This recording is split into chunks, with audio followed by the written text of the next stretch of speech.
Hello, I am taking on a challenge to beat every playable Nintendo published game. Welcome to the next episode. The next game is Smash Table Tennis. This title was an exclusive to the Famicom Disk System in Japan, and its original name was Smash Ping Pong. Well, its real original name was just Ping Pong, as this title was actually a port of a Konami title. Konami's Ping Pong originally released on the MSX in 1985. In fact, it was one of many sports titles Konami released at the time. The FDS version of the game wasn't the only port the game received either, as it made its way to the arcades and a bunch of other PCs too. I'm not exactly sure how it happened, but Nintendo ended up fully publishing the FDS version in Japan, which is why I'm including it in the challenge. Curiously, Nintendo even lists this game on their 40th anniversary Famicom website in their list of first-party titles, despite not including other third-party ports they published in Japan, like Kung Fu and Ginga no Sanin. So I guess Nintendo themselves even see this title as more first-party than Kung Fu for some reason.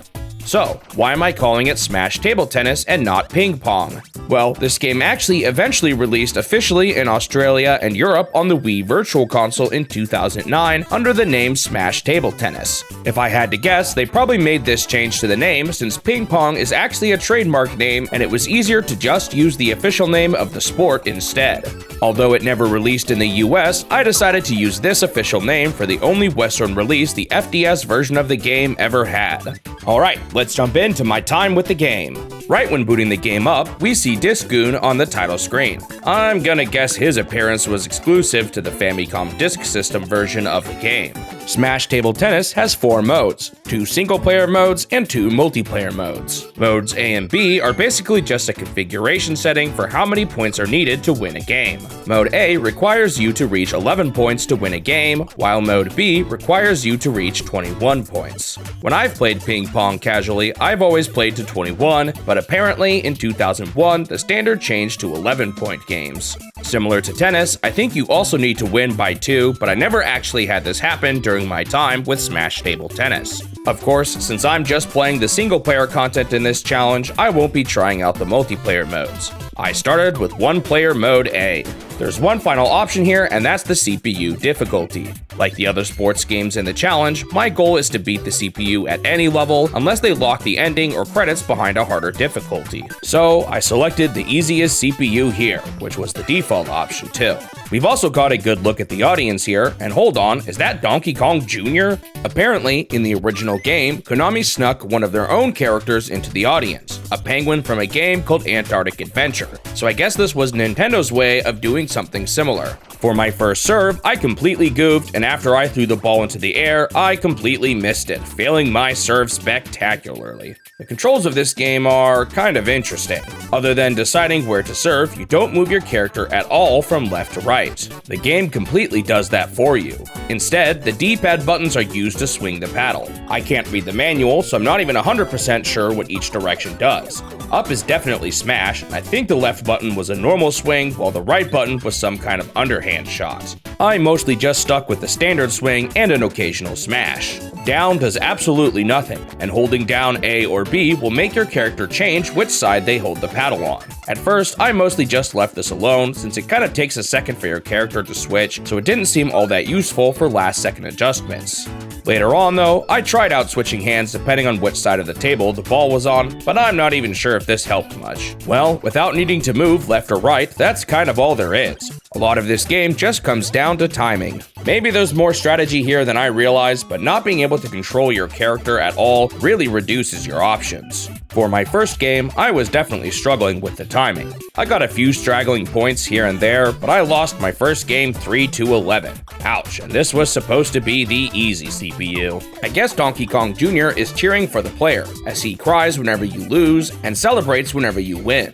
Now, you actually play a best of 3, as indicated by the board in the back.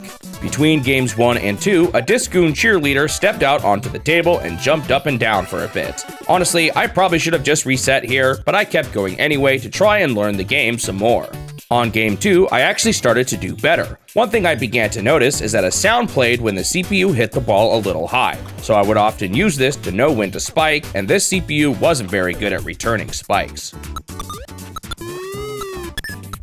With this edge, I beat the CPU 11-7. At this point, the most exciting part of the entire game happened. A bunch of Discoon cheerleaders came out onto the table this time, and they all started dancing.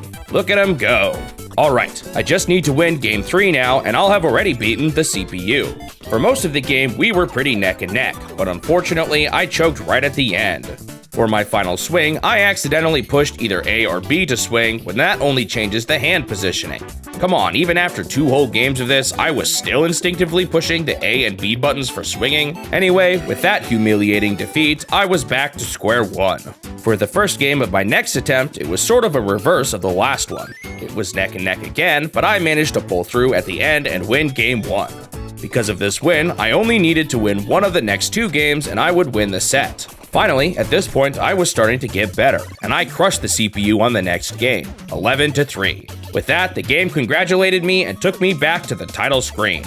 Now, I thought about ending it here since that seemed like a good enough goal, but the game was just so short that I decided to play a set in Mode B too. Again, this was basically the same as Mode A, but I just had to earn even more points to win each game. This turned out to be pretty easy for me. I won the first game 21-10, and I won game 2 21-12. Now, at this point, I was satisfied with the goal I had chosen, but out of curiosity, I wanted to see what exactly was more difficult about the harder CPU. It turns out, not only was the CPU better at hitting the ball, but the pace of the game was way faster. I had a hard time keeping up. I got a couple of points here and there, but this guy crushed me. As a reminder, I don't personally see beating a game on the hardest difficulty as necessary for the challenge, but it's nice to know it's here if you want to push the game to its limits. With that, Smash Table Tennis was complete. On to the review. Honestly, this game was pretty forgettable. It's not offensively bad or anything, it just feels really shallow, even for an NES sports game. Maybe there's more depth here than I realized, but having the game move for you just oversimplified things a bit too much, I think. Now, as a result, I guess it was a bit easier to pick up than something like volleyball, so I guess that's a plus, and maybe it would be more fun with 2 players, since that's often where sports games shine. However, for the single-player content, I wasn't particularly thrilled, so in the end, I gave it a 4 out of 10. With Smash Table Tennis complete, I have now finished 49 out of the 124 NES games in the challenge, meaning I am now 39.52% of the way through all of the NES games. Thanks for watching the video. If you want to see more of these in the future, make sure you subscribe to the channel so that you won't miss out on the next one. Also leave a like if you enjoyed it, since it will help the channel grow and motivate me to continue this series. I hope I will see you in the next step of my quest to beat every Nintendo game.